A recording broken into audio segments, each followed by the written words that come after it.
Queridos amigos, estimados hermanos, les extendemos a todos una cordial bienvenida a este programa, La Voz del Espíritu de Profecía. Les saludamos también esta mañana y también queremos desearles un feliz sábado. Estamos contentos y agradecidos con el Señor por su cuidado, por su bendición, por la oportunidad que nos da de poder vivir nuevamente este sábado y sobre todo por la oportunidad que nos da de sentarnos a los pies de Cristo Jesús en esta mañana, quienes hayamos decidido sentarnos a los pies de Jesús, apartar este momento, este espacio en nuestro tiempo para escuchar la voz de nuestro Dios. Agradecemos infinitamente la luz, el mensaje que el Señor nos ha dado. Recordemos que estamos estudiando el libro El Conflicto de los Siglos, estamos en el capítulo 14 en los Países Bajos y Escandinavia. Estamos estudiando la labor de nuestros reformadores, cómo ellos vislumbraron que la iglesia estaba siendo contaminada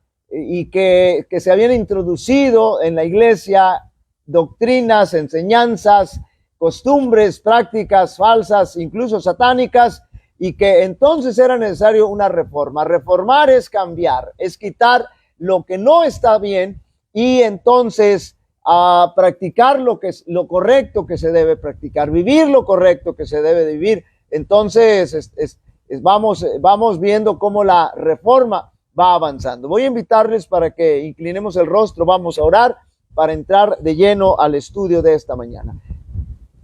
Nuestro Padre que moras en el cielo, santificado sea tu nombre, Señor, te alabamos, te glorificamos, te damos gracias porque nos permite, Señor, estar con bien, nos permites invocar tu nombre, nos permites estudiar, Señor, nos permite sentarnos a los pies de Cristo Jesús y nos permitiste, Señor, pasar esta semana viendo tus maravillas, tus bendiciones, tus cuidados, tu dirección con nosotros. Señor, con tu iglesia, gracias, Señor, porque en muchas partes se predicó tu palabra durante esta semana y sin duda alguna, Señor, muchas almas hoy habrán de aceptar a Jesús como Salvador personal a través del santo bautismo. Te rogamos que te sigas manifestando en tu iglesia, Señor, y que la verdad llegue a los corazones, querido Padre, para que ellos puedan abrazar la verdad y puedan tener un pacto verdadero contigo. Te lo rogamos, te lo pedimos todo en el nombre de Jesús. Amén. Amén. Muy bien. Vamos como siempre le hemos hecho, vamos a leer un párrafo anterior de lo que venimos estudiando. Recuerden, es el capítulo 14 en los Países Bajos y Escandinavia, donde entra ahora el movimiento de reforma, donde llega el mensaje reformado, realmente el mensaje que realmente predica, enseña la Biblia. Y no queremos avanzar sin antes decirle que estamos orando por nuestros enfermos, que estamos orando por nuestros amigos que durante las semanas que estuvimos predicando escucharon el mensaje, las semanas que estuvimos dando las campañas, escucharon el mensaje, y también por las que en esta semana también escucharon el mensaje, y que el Señor pueda hacer su obra en sus vidas. Estamos orando especialmente por los enfermos para que el Señor haga su obra maravillosa en sus vidas. Muy bien, leo el párrafo anterior de donde nos quedamos el sábado pasado. Cuando volvió a Dinamarca se reintegró a su convento. Ahorita vamos a ver de quién estamos hablando. Nadie le sospechaba contagiado de luteranismo.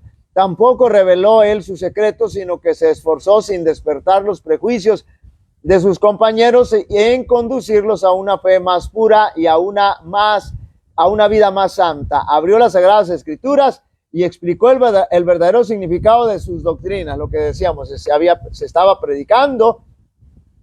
predicado realmente la palabra de Dios. Y finalmente les predicó a Cristo como la justicia de los pecadores, porque nadie se puede justificar, nadie se puede salvar por sus propias obras. Y explicó el verdadero significado de sus doctrinas. Y finalmente les predicó a Cristo como la justicia de los pecadores y su única esperanza de salvación.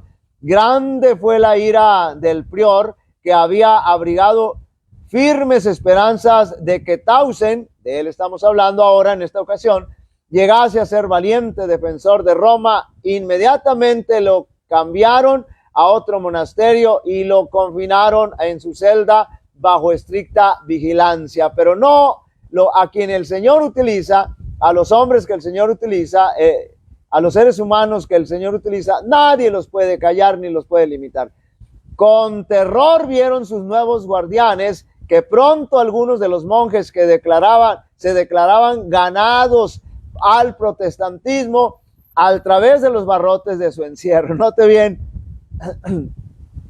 Tausen había comunicado a sus compañeros el conocimiento de la verdad.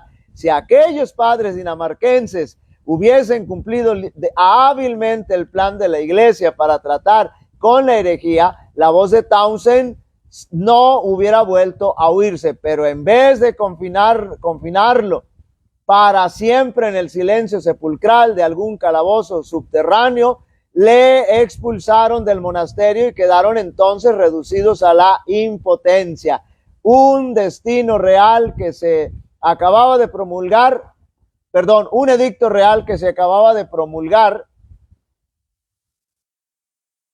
ofrecía protección a los propagadores de la nueva doctrina. Tausen principió a predicar. Las iglesias le fueron abiertas y el pueblo acudía en masa a oírle.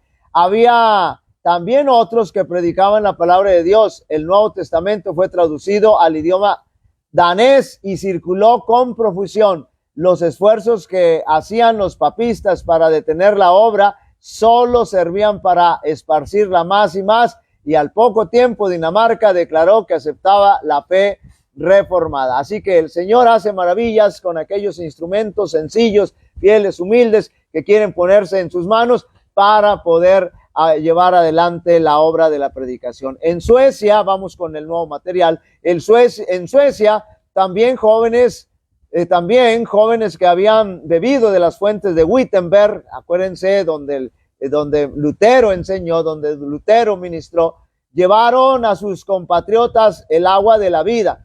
Dos de los caudillos de la Reforma de Suecia, Olaf y Lorenzo Petri, hijos de un herrero de Orebro, estudiaron bajo la dirección de Lutero y de Melanchthon, nada más ni nada menos, y con diligencia se pusieron a enseñar las mismas verdades que les fueron instruidos, las mismas verdades en que fueron instruidos, como el gran reformador Olaf, con su fervor, es decir, el gran reformador Martín Lutero, y aquí Olaf, con su fervor y la elocuencia, despertaba al pueblo, mientras que Lorenzo, note bien, como Melanchthon, era sabio, juicioso y de ánimo sereno.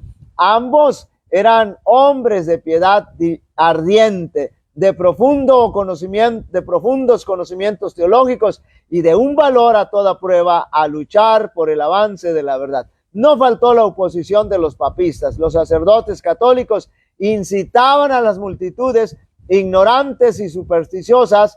La turba asaltó repetidas veces a Olaf Petri y en más de una ocasión solo a duras penas pudo escapar con vida. Sin embargo, estos reformadores eran favorecidos y protegidos por el rey. Así que la lucha era tremenda, el conflicto es tremendo, incluso todavía, y se va a poner más difícil, pero podemos notar que el Señor de alguna forma o de otra siempre intervenía para el bienestar, para salvar, para proteger, para guardar a sus hijos.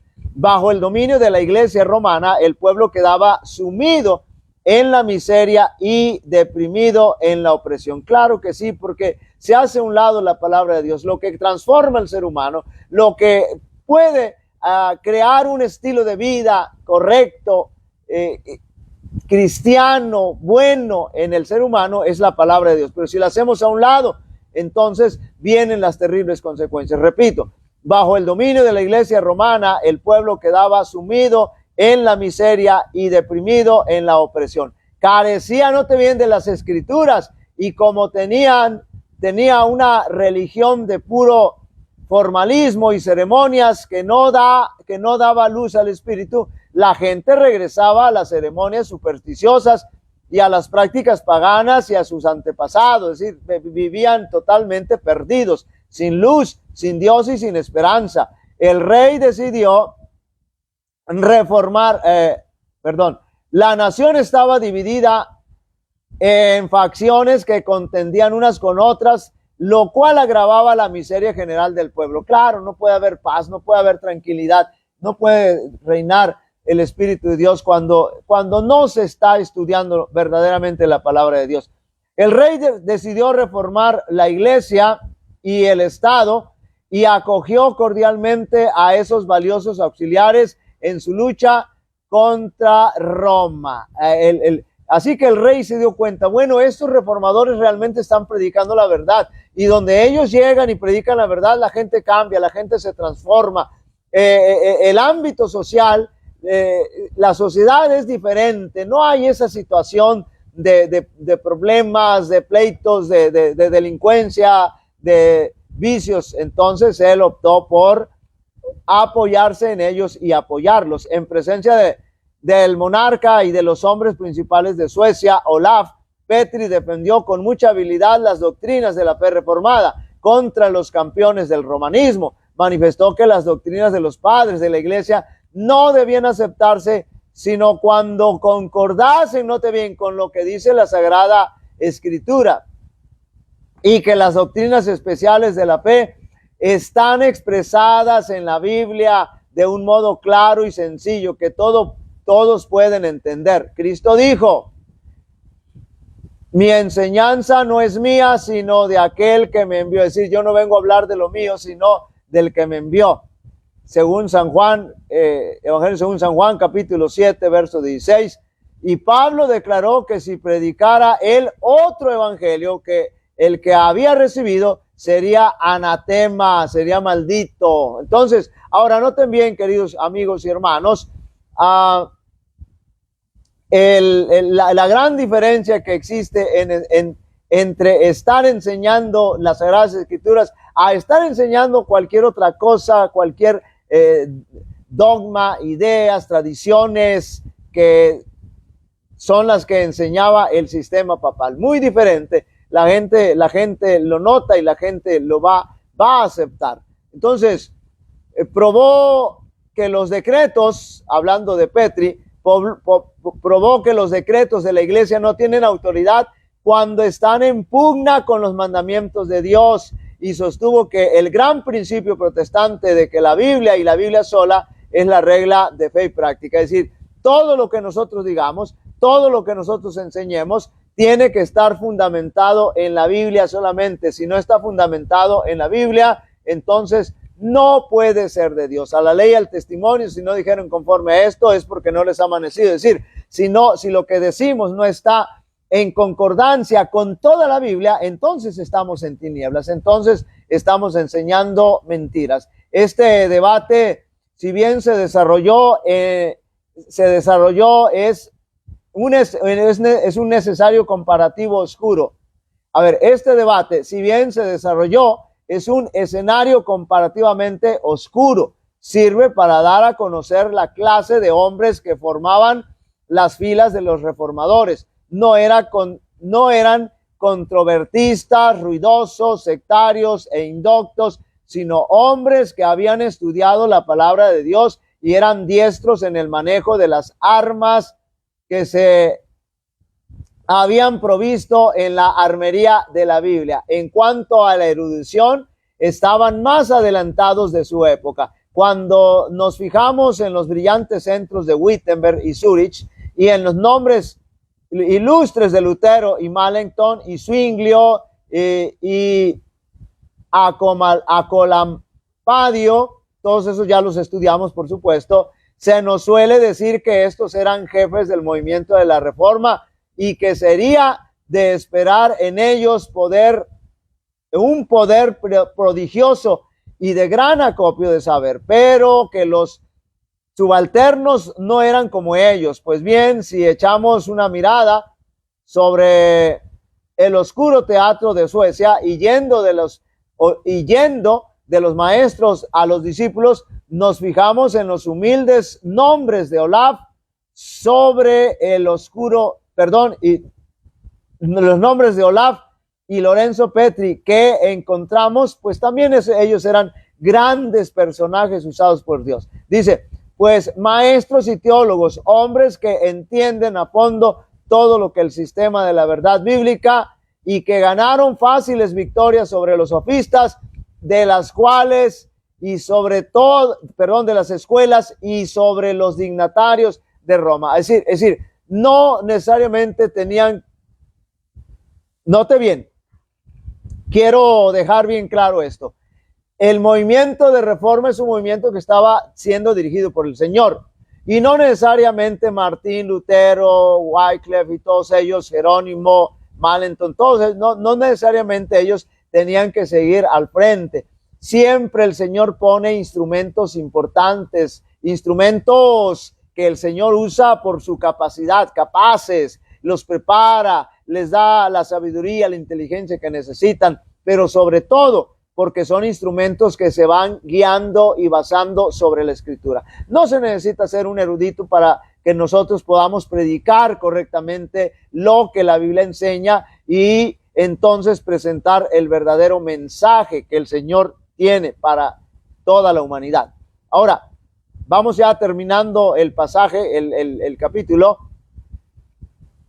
Como consecuencia de estas discusiones, el rey de Suecia aceptó la fe protestante y poco después la Asamblea Nacional se declaró también en favor de ella. El Nuevo Testamento había sido traducido al idioma sueco por Olaf Petri, y por deseo del rey, ambos hermanos emprendieron la traducción de la Biblia entera. Note bien, de esta manera el pueblo sueco recibió por primera vez la palabra de Dios en su propio idioma.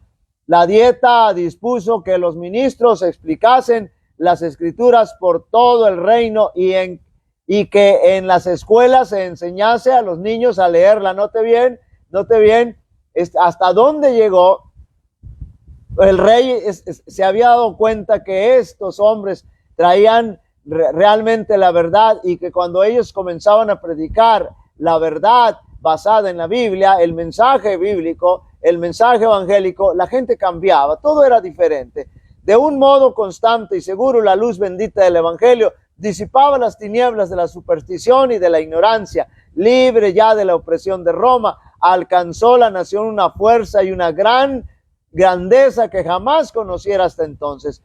Suecia vino a ser uno de los baluartes del protestantismo. Un siglo más tarde, en tiempos de peligro inminente, esta pequeña y hasta entonces débil nación, la única en Europa que se atrevió a prestar su ayuda, intervino en auxilio de Alemania en el terrible conflicto de la Guerra de 30 años. Toda la Europa del Norte parecía estar a punto de caer otra vez bajo la tiranía de Roma. Fueron los ejércitos de Suecia los que habilitaron a Alemania para rechazar la ola romanista y asegurar tolerancia para los protestantes, calvinistas y luteranos, y para devolver la libertad de conciencia a los pueblos que habían aceptado la reforma. Qué maravilloso. El Señor utiliza entonces no solamente a gentes, a sus instrumentos, a sus siervos, sino también utiliza a las naciones, a los gobernantes, a los reyes, cuando ellos son tocados por el Espíritu Santo y ven que la verdad está ahí, porque ven la manifestación realmente de la verdad. Y bueno, aquí hemos concluido con el capítulo 14. Vamos a empezar tantito, todavía tenemos tiempo. Vamos a empezar con el capítulo 15, que se titula La verdad progresa en Inglaterra. Ahora vamos a este país. Ahora, note bien, investigue usted sobre Suecia, va a ver cómo es que hasta la fecha es un país que no figura por problemas ni nada por el estilo. Ahora vamos a ver aquí la verdad progresa en Inglaterra. Inglaterra, una nación tremenda también, donde van a surgir, de donde van a emigrar personajes importantes que van a llegar a América. Al mismo tiempo que Lutero daba la Biblia al pueblo alemán, Tyndale, note bien, a este gran personaje que hizo su obra ahí en Inglaterra, era impulsado por el Espíritu de Dios a hacer otro tanto para Inglaterra. La Biblia de Wycliffe había sido traducida del texto latino que contenía muchos errores, no había sido impresa y el costo de las copias manuscritas era tan crecido que fuera de los ricos y de los nobles, pocos eran los que podían proporcionárselas. Y como además la iglesia las prohibía terminantemente, solo alcanzaban una circulación muy escasa. En el año 1516, pleno movimiento de reforma, o sea, un año antes de que aparecieran las tesis de Lutero, note bien, habían publicado Erasmo su versión greco-latina del Nuevo Testamento. Era esta la primera vez que la palabra de Dios se imprimía en idioma original.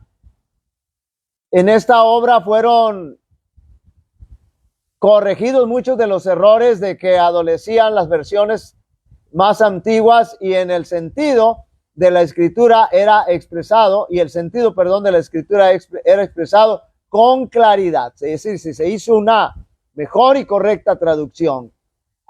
Quiero decirles, mencionarles respecto a esto, no hay Biblias católicas, no hay Biblias adventistas. Anoche escuchaba un predicador de Pentecostés que hablaba, decía que cuando la gente se muere en 5 segundos ya está, y si es buena, ya está en el seno, ya está allá ante la presencia del Padre, de nuestro Padre Celestial. Eso no es cierto, eso no enseña la Biblia.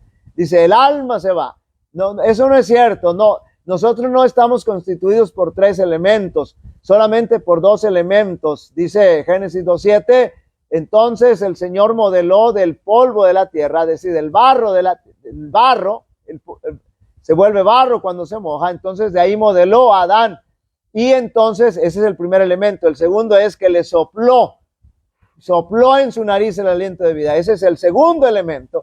Y cuando esos 2 elementos se unen, entonces surge el alma viviente, el ser viviente, el alma, es decir, la psique, la capacidad de pensar.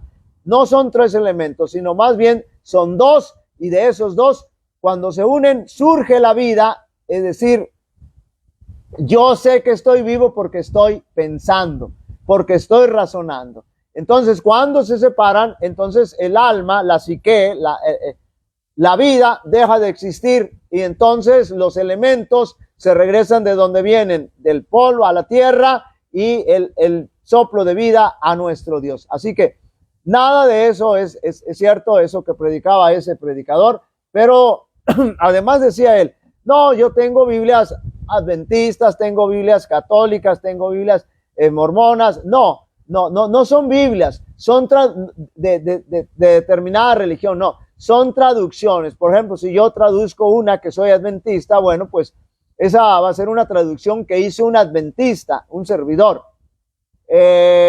La mayoría de las traducciones o versiones son católicas, pero hay muy buenas traducciones y versiones católicas porque se apegan exactamente al contenido, a los idiomas originales. Entonces, repito y recalco, no hay Biblias que sean de la iglesia adventista, católica, etcétera. No, son traducciones que ha hecho cierta persona, y si pertenece a una iglesia, a una denominación, bueno, pues ya se la acreditan. Saludamos a nuestro hermanito Antonio Rodríguez, bendiciones y feliz sábado. Gracias igualmente, que el Señor me lo bendiga, que pase un feliz sábado. Vamos avanzando, casi estamos por terminar. Bueno, haciendo esa aclaración, comunicó a muchos representantes de las clases adecuadas un conocimiento mejor de la verdad y dio poderoso impulso, estamos hablando de Tyndale, a la obra de la reforma, pero en su gran mayoría el vulgo permaneció apartado de la palabra de Dios. Tyndale iba a completar la obra de Wycliffe al dar a sus compatriotas la Biblia en su propio idioma. Eso fue una gran bendición para todo ser humano, el hecho de que la Biblia se haya traducido a nuestro propio idioma. La Biblia ha sido el libro más traducido, más perseguido, pero nunca acabado, y nunca va a terminar, porque la Biblia dice que el mismo Señor dice en su palabra que la Biblia, su palabra habrá de permanecer por toda la eternidad. Muy dedicado al estudio sincero, investigador de la verdad, estamos hablando de Tyndale, había recibido el evangelio por medio del testamento griego de Erasmo, exponía Exponía sus convicciones sin temor alguno e insistía en que todas las doctrinas tienen que ser probadas por las santas escrituras, lo que hemos mencionado, al aserto papista de que la iglesia había dado la Biblia y de que solo la iglesia podía explicarla. Contestaba Tyndale, note bien cómo es que el sistema papal se amarra a todos a su favor. Entonces noten lo que les contesta. ¿Cómo es que? Voy a repetir. Al aserto papista de que la iglesia había dado la Biblia, note bien cómo es posible eso, y de que solo la iglesia podía explicarla, contestaba Tyndale. ¿Sabéis quién enseñó a las águilas a buscarse su presa? Ese mismo Dios es el que enseña a sus hijos hambrientos a encontrar a su Padre en su palabra. Lejos de habernos dado vosotros las santas escrituras, las habéis escondido de vuestra vista, y sois vosotros los que quemáis a los que escudriñan, y si pudierais, quemaríais también la misma escritura. Note bien cómo le contesta contundentemente Tyndale al sistema papal. ¿Cómo es que ahora se quieren acreditar la Biblia si ellos son las que la persiguen, la quieren desaparecer, la queman y matan a los que la estudian? Dice, pero los católicos le pusieron y le quitaron a la Biblia. Exactamente, así es, y trataron de desaparecer la Biblia. Dice nuestro hermanito, la Biblia es una sola. Así es, exactamente. Solo hay una Biblia. Solo hay una Biblia. Hay traducciones diferentes, pero la Biblia es una sola y todas deben de coincidir, porque todos aquellos que han hecho una traducción de la Biblia y han sido dirigidos por el Espíritu Santo, y entonces a través de los escritos originales, entonces todas las Biblias tienen que coincidir. Y como estudiamos en esta semana, el estudiar la Biblia debe ser una delicia para nosotros, como cuando disfrutamos de la miel. Nosotros consumimos mucho la miel aquí, y entonces cuando estamos disfrutando de la miel, qué rico. Cuando estamos estudiando la Biblia, qué rico, qué agradable, qué sabroso, pero sin los prejuicios, sino solamente siendo dirigidos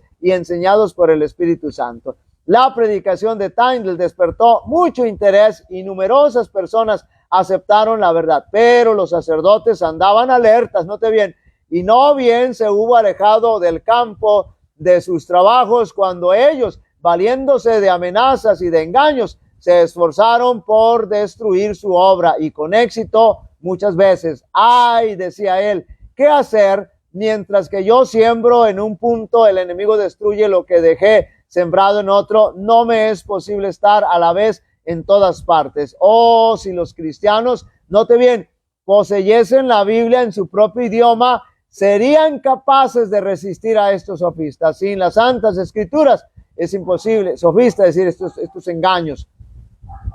Es imposible confirmar a los legos en la verdad. Es necesario, decía Tyndale, traducir la Biblia a su propio idioma para que ellos puedan defenderse con la palabra de Dios, para que ellos puedan escudarse con la palabra de Dios. Un nuevo propósito surgió entonces en su mente.